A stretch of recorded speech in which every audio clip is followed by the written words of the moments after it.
So, both Alice in Borderland Season 3 and Squid Game Season 3 dropped on Netflix this year, and something strange happened.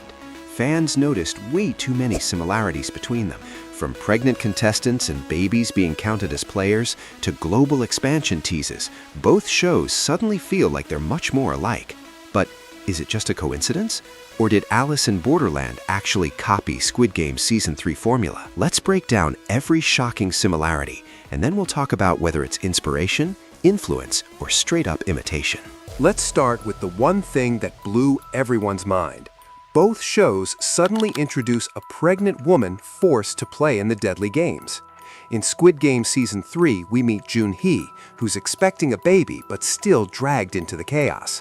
Her pregnancy isn't just a side detail, it becomes one of the emotional anchors of the story. Every decision she makes carries the weight of two lives.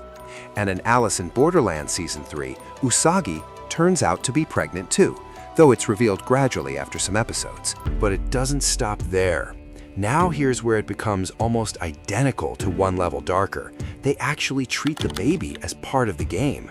Yeah, that's where these shows cross a line most viewers weren't ready for. In Squid Game 3, the newborn is counted in the stakes, making the player list shockingly include a literal infant. And in Alice in Borderland, the Joker game acknowledges Usagi's unborn baby as an official participant. It's disturbing, but narratively genius. It blurs the line between innocence and guilt, and shows how these games don't care about humanity anymore. This is where people really started saying, wait a minute, is Netflix recycling the same shock value formula? This is where things get weird. They also pull the same trick with their main characters. Arisu escaped the Borderland, and Gi-hoon completed the game, but both come back, voluntarily. It's not about survival anymore, it's about unfinished business.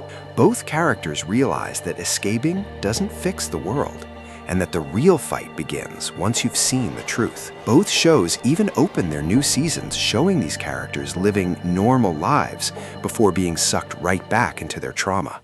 Another striking similarity is how people are recruited. In Squid Game, we've got the iconic Dokji game, a symbol that became a cultural shorthand for the start of hell. And now, in Alice in Borderland Season 3, the Joker card plays the same role. It's the mysterious invitation that drags players back into the system. Both objects carry hidden meaning.